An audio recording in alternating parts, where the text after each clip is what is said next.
Bien le bonjour à toutes et à tous, c'est Cryptéo, on se retrouve comme d'habitude pour faire le point sur les news macro, éco, crypto. Merci à toi d'avoir liké, liké pas encore, mais merci à toi d'avance de liker la vidéo, merci à toi d'avoir cliqué sur cette vidéo. J'espère que l'écosystème crypto, l'écosystème de l'investissement, l'écosystème complet de toutes les cryptos te plaît. J'espère que tu as envie d'apprendre pas mal de choses, en tout cas si tu en as envie, je t'invite réellement et sincèrement à t'abonner à cette chaîne, regarder un petit peu ce qu'on te propose. On fait toujours des vidéos tous les jours, on n'est pas là pour rigoler, on est en train de préparer le bull market, comme toi peut-être. N'hésite pas aussi à regarder ce qu'on t'a mis dans la description et à rejoindre le Discord surtout parce que tout se passe sur le Discord. Et actuellement, on va te sortir des vidéos et on est à la recherche très active d'apporteurs d'affaires où tu vas pouvoir gagner directement de l'argent si tu veux. On en recrute donc chez Blockchain Capital. Tu dois envoyer un mail à blockchain.capital2023@gmail.com si ça t'intéresse ou sinon demande-nous tout ça sur le Discord. Allez, assez trêve de bavardage. On est parti sur le petit crypto bubble.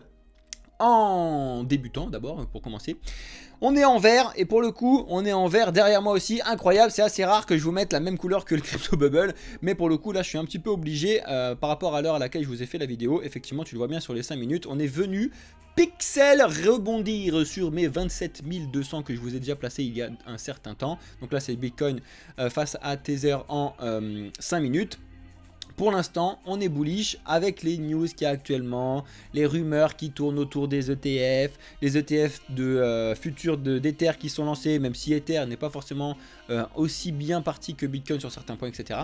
Bref, on est sur du vert. XRP qui a son truc sur sur son appel, l'appel de la SEC qui a été refusé, c'est giga bullish. On a un énorme jeu qui a pété un câble sur Avax, donc qui a lancé le Avax à fond à la hausse, c'est incroyable. Le Ton qui rebondit toujours, qui est toujours dans sa hausse par rapport à ce qui était là annoncé. Enfin bref, il y a des catalyseurs qui font monter les cryptos actuellement qui sont importants à surveiller et c'est pour ça qu'on est dans un vert tout de suite, mais c'est un petit vert. Donc faites attention aussi à vous à ce sujet. Regardez ce qui se passait cet après-midi. Vous avez eu un live avec Alex, j'espère que vous l'avez suivi. Mais on a quand même, mine de rien, le chômage qui est reparti à la hausse. Alors qu'il était censé baisser. Enfin, il est reparti, en fait, il n'est pas reparti à la hausse. Il est resté là où il était avant, alors qu'il était censé baisser. Tu prends il y a plusieurs interprétations possibles avec tous ces points-là, mais surtout, moi, ce que je veux te montrer, c'est à quel point, quand il se trompe sur le forecast, là, ça peut faire des mouvements de marché assez importants, et c'est exactement ce qu'on a eu à faire cet après-midi sur le Bitcoin, d'accord ? En tout cas, on a eu tous ces points-là qui étaient très importants à surveiller. C'est le premier vendredi de chaque mois, à chaque fois. Je ne sais plus comment ça s'appelle, le P, j'ai plus le nom. Bref, c'est tous les premiers vendredis de chaque mois. On a ces news-là qui sont très importantes. Et on va avoir une semaine prochaine un petit peu calme parce que c'est la semaine de la minute du FOMC. Donc vous savez, c'est 3 semaines après le FOMC. Le FOMC, c'est toutes les 6 semaines. Et à chaque fois, c'est une semaine un poil calme. Je vous dis bien un poil calme parce qu'en fin de semaine, on va quand même avoir l'inflation qu'il va falloir surveiller de très près. Si on a effectivement une baisse qui se continue et que tout va bien, ou si justement c'est toujours là, pour pas dire de gros mots, et que Jérôme Powell va devoir agir un petit peu vite. Bref, on va suivre ça, tout ça ensemble, bien évidemment. Je sais pas si je t'ai montré le Bitcoin en 4 heures, donc je te le montre parce que là, je t'explique pourquoi je t'ai mis le vert. Là, à mon avis, il va respirer un tout petit peu sur cette bougie, encore que il peut aller chercher un peu plus haut. Mais l'idéal, ce serait d'aller taper et chercher la liquidité autour des 28 700, 28 800 avant, après, de pouvoir rebondir enfin et de finir l'année aux alentours des 20, 21 000, 22 000. Ce serait quelque chose de logique. Encore une fois, ce n'est pas tout le temps logique, les marchés, au contraire, même si c'est pas forcément tout le temps logique. Bref. Mais c'est ce qui serait très sain, en plus d'être logique, pour pouvoir repartir sur une bonne année 2024, qui serait du coup potentiellement le début du bull run, comme on l'attend tous. En tout cas, ça ne va pas partir notamment directement en janvier, mais il y a de fortes chances que ça se lance avec l'adoption des ETF. On verra tout ça et je vais te tenir au courant de certaines news qu'on va voir ensemble. Comme d'habitude, en ce moment, tous les jours, je te le répète, j'espère que ça rentre à force dans ton crâne parce que c'est très important. Tu dois te mettre cette page de crypto dans tes favoris et la regarder tous les soirs. Point barre. Si tu veux, tu n'as pas besoin de le faire parce que je te le montre. Mais encore une fois, le but du jeu de mes news et de mes lives, c'est pas que je te lise la news, ça sert à rien. Sinon, où est ma valeur ajoutée là, bref, on s'en fout. En tout cas, c'est très important. Regarde un petit peu ce qui se passe au sujet du procès. On est en train de parler, enfin, ils sont en train de parler de ce qui se passe autour d'Alameda Research aujourd'hui. C'est un procès à l'américaine, donc tu sais, avec des jurés, etc. il faut que tu regardes comment ça fonctionne parce que même l'issue de ce procès-là sera des choses déterminantes pour l'avenir de l'écosystème crypto de certains projets, notamment je pense à Solana, bon bah, le FTT bien évidemment, aussi de l'avenir de FTX parce que vous savez qu'il y a le FTX 2.0 avec Charles Ray 3 qui a envie de le relancer avant la fin de l'année. En tout cas il avait officialisé qu'il voulait que ce soit lancé avant la fin de l'année. Est-ce qu'il va le faire, pas le faire? Est-ce qu'on va être remboursé de nos fonds? Est-ce qu'ils ont récupéré les milliards qu'ils ont besoin de nous, etc. Il y a quand même pas mal de choses qui vont bouger suite à ce procès là, donc regardez-le s'il vous plaît. Au moins là vous n'avez pas besoin de le regarder en direct, vous venez tous les soirs, vous connectez, vous lisez les trucs, c'est pas très long et c'est très instructif. Bref, on avance.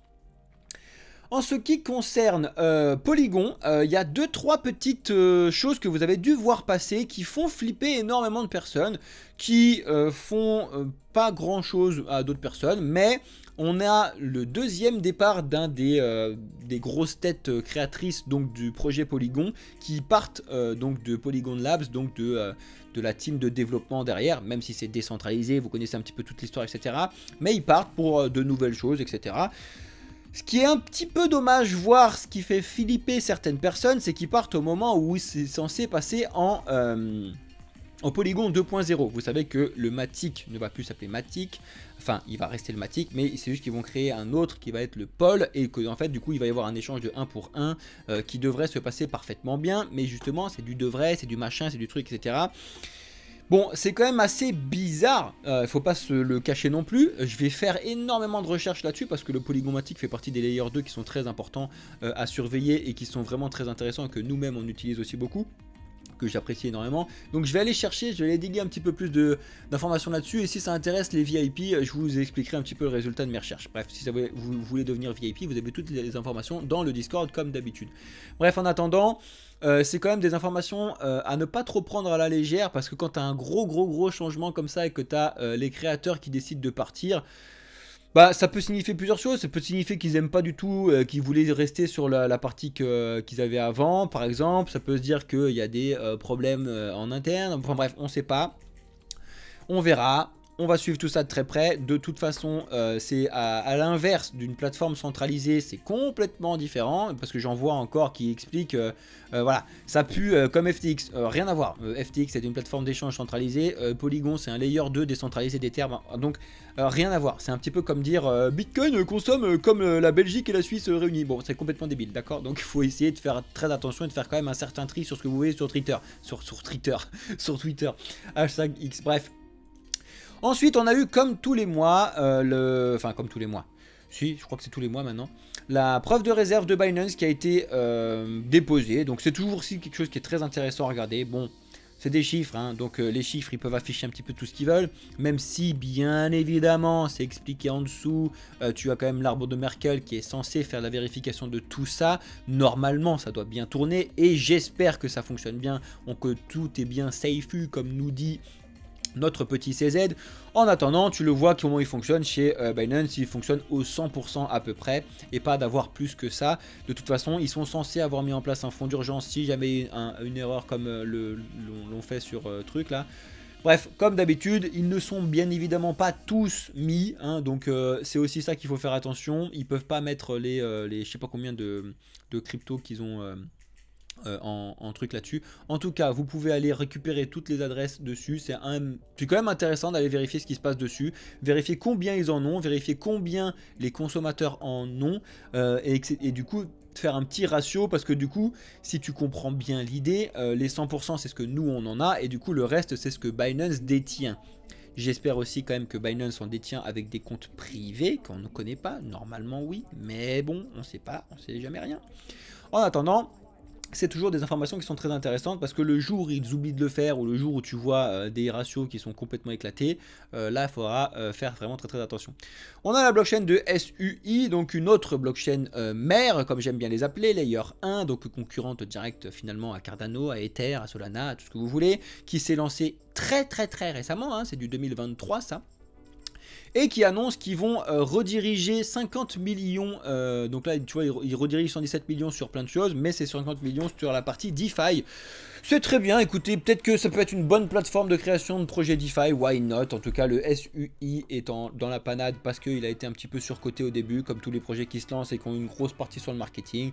Il y a plein de gens qui arrivent dedans au début, alors que le projet n'a pas encore fait ses preuves, donc ça baisse un petit peu, c'est normal. Les lancements, c'est comme ça.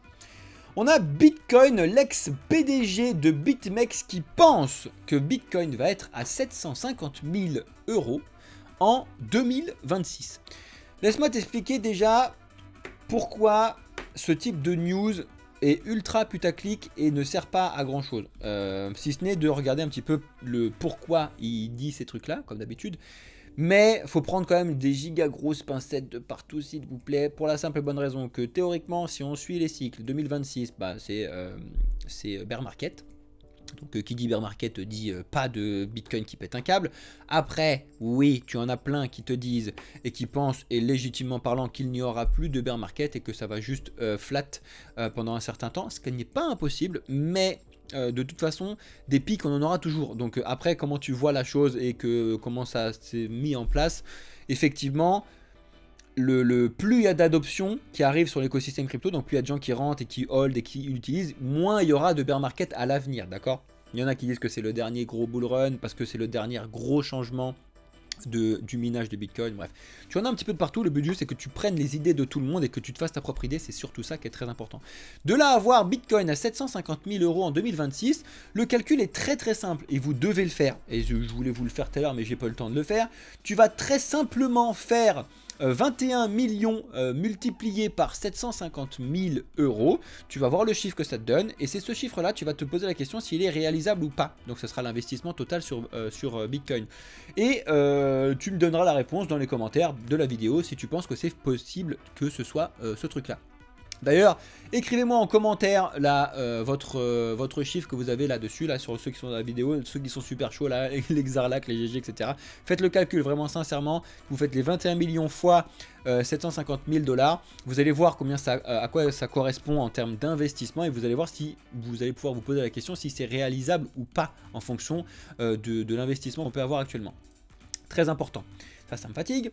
On a actuellement Ether, pardon, j'ai bloqué, j'ai dire Bitcoin, Ether qui souffre quand même pas mal sur pas mal de points en termes d'annonces macro, d'annonces etc. Mais en même temps c'est normal. Pourquoi? Parce qu'en fait c'est un petit peu le revers de la médaille de foutre des layers de partout. C'est que du coup tu as les layers qui vont augmenter, qui vont être beaucoup plus utilisés que finalement Ether directement. Même si oui ça tourne sur Ether, donc on connaît toute l'histoire. Mais du coup les gaz fees d'Ether n'ont jamais été aussi bas que ce qu'on a actuellement depuis novembre 2022.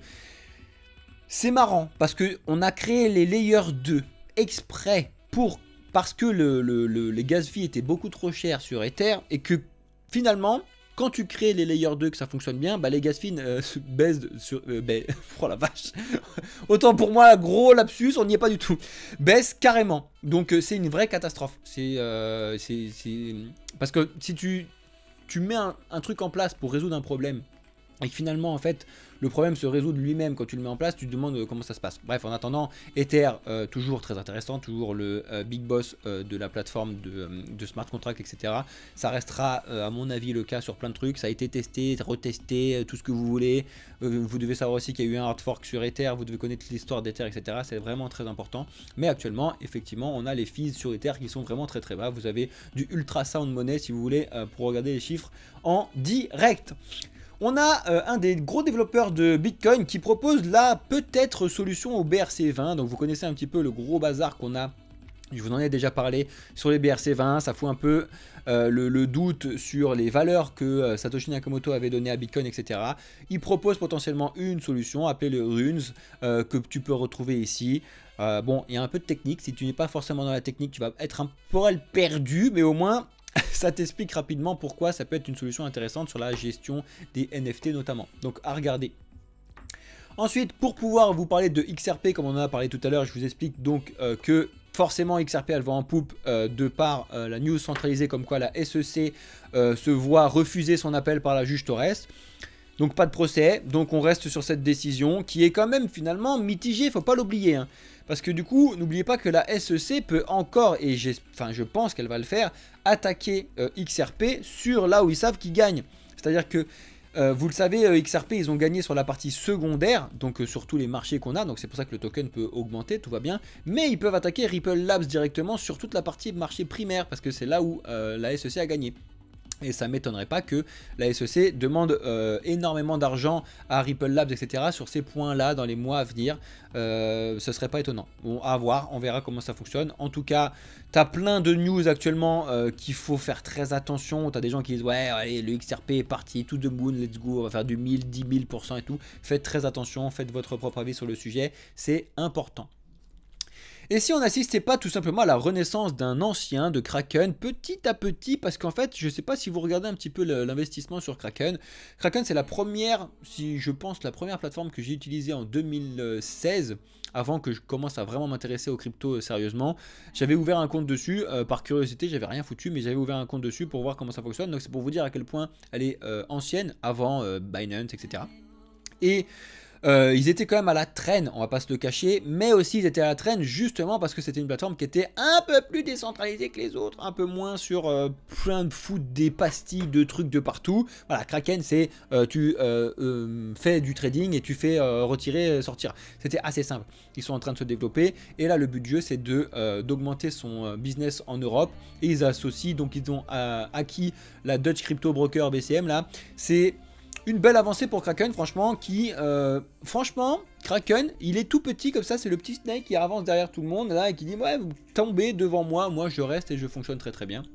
D'ailleurs, Kraken, c'est une des bonnes plateformes à utiliser, mais il faut que vous ayez des plateformes, enfin, il faut que vous ayez le plus de plateformes possible pour utiliser, pour éviter les FTX. N'oubliez pas tout ça.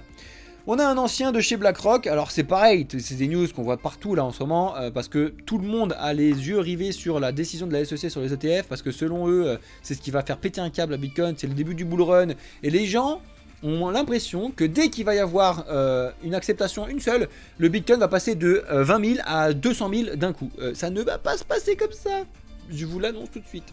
Déjà, quand il va être accepté, après il faut le mettre en place. Et puis après, il va falloir qu'ils fassent la campagne marketing pour convaincre les gens de mettre dessus. Et il va falloir qu'ils les achètent. Donc ça veut dire que c'est quand même un vrai bazar, hein, ça va prendre 2 secondes. Donc déjà, il faut que ce soit accepté. Ils seront... On est à peu près tous d'accord là-dessus, de toute façon, ils vont être acceptés, parce qu'il n'y a aucune raison que ce ne soit pas accepté. Un ETF Bitcoin Spot, ça a toutes les valeurs de n'importe qui. Mais encore une fois, c'est ce que j'expliquais dans une réponse à une vidéo d'un collègue, d'un concurrent collègue, on s'en fout, dans l'écosystème crypto, où justement j'expliquais que les ETF c'est très intéressant pour les boomers, donc pour les gens qui ont plus de, on va faire une moyenne, que les gens qui ont plus de 30 ans actuellement, pour faire de l'investissement, ils s'intéressent et ils se sont intéressés historiquement aux ETF, donc aux Exchange Traded Fund, parce que c'était un endroit où les gens avaient confiance, d'accord ? Donc c'est très bien pour toute cette partie-là, pour 2 raisons, parce que c'est eux qui ont de l'argent à investir, d'accord ?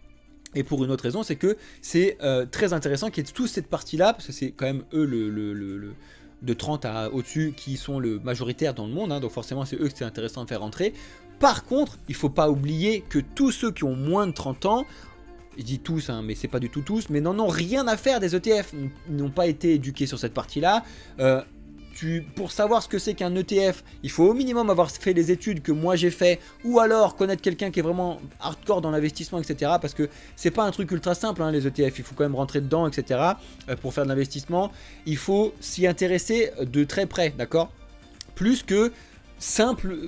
ce que propose la crypto directement, l'écosystème crypto directement, les jeunes sont plus là-dessus. Quand tu fais des études, tous les moins de 30 ans vont acquérir de la crypto directement avec des wallets, avec la gestion de sécurité qui va tout là-dessus, mais ça ne va pas être très sexy pour eux. Donc il faut quand même relativiser sur certains points, d'accord ? Il faut que vous puissiez comprendre comment tout ça fonctionne, c'est très important. Et déjà, il faut connaître la différence entre les ETF spot et futurs, parce que je sais qu'il y en a qui ne savent pas forcément. Et il faut aussi que vous sachiez quand même très bien que ETF, c'est ultra centralisé, c'est ultra plein de trucs, pas très bons non plus, et qui sont loin aussi des valeurs de l'écosystème crypto et Bitcoin. Donc de faire un ETF Bitcoin spot, alors que c'est même pas dans les valeurs de Bitcoin, il y a quand même des trucs tendancieux aussi à réfléchir. Ledger a un message à vous annoncer à tout le monde là, Pascal Gauthier nous explique tout ça. Bah, c'est comme tout le monde, c'est un petit peu ce qu'on a eu en début 2023, on en a eu de partout et c'était côté plateforme d'échange. On en a eu du Coinbase, on a eu du Kraken, on a eu du Binance, on a eu de partout, qui licenciaient à mort de gens de chez eux, des CDI qu'ils avaient, forcément parce qu'ils ont moins d'argent qui rentre, donc ils ne peuvent plus payer les salaires, donc ça dégage. Ledger, ils l'avaient déjà fait, et ils annoncent encore qu'ils vont faire une réduction de 12%. Bon, c'est pas maintenant qu'on va réussir à faire des rentrées d'argent énormissimes, et même nous aussi, hein, on tire sur la corde de partout. L'avantage c'est que on n'a pas de salariés, donc on s'en fout, on n'a personne à virer. Mais on tire bien sur la corde, en tout cas de mon côté, ça c'est clair. Mais écoutez, c'est comme ça que ça fonctionne. De toute façon, nous on a la tête rivée sur l'avenir et sur le futur et pas sur le passé, donc on s'en fout. Mais en tout cas, c'est... Bah, faut pas penser que c'est la fin de Ledger et que c'est une catastrophe, c'est juste que c'est tout simplement le résultat de moins d'argent, donc ils sont obligés de licencier, c'est normal. Voilà, on a fait le tour des news les amis, j'espère que ça vous a plu. Vidéo, je vous l'avais dit, pas ultra longue, on a fait des news toute la semaine et il n'y en a pas eu tant que ça finalement dans l'écosystème crypto. J'ai l'impression que les news vont avec le bear market aussi, il y en a un petit peu moins, mais elles sont très importantes, d'accord? Donc il faut quand même pas oublier tout ce qui se passe actuellement. Donc je vais finir la vidéo pour ceux qui sont sur YouTube et je vais rester avec Twitch et sur TikTok comme d'habitude. J'espère que ça vous a plu, j'espère que vous avez lâché un like, j'espère que vous vous êtes abonné, j'espère... Tout ça, regardez dans la description, venez nous rejoindre sur Discord, c'est très important et n'oubliez pas qu'on recrute actuellement, nous c'est l'inverse de ce qui se passe, on recrute. Donc tous ceux qui se font virer de chez Ledger là, venez chez nous, surtout si vous venez de chez Ledger. Là pour le coup, les postes qui sont disponibles chez nous en tant qu'apporteur d'affaires, il faut avoir du contact si vous avez... c'est un petit peu directement ce qu'on va vous demander au début. Si vous n'avez pas forcément de contact en tant qu'apporteur d'affaires, ça va être un peu compliqué. Bref, regardez ce qu'on vous propose. Merci à toutes et à tous d'avoir regardé cette vidéo. C'était Cryptéo pour le projet Blockchain Capital. Ciao les amis.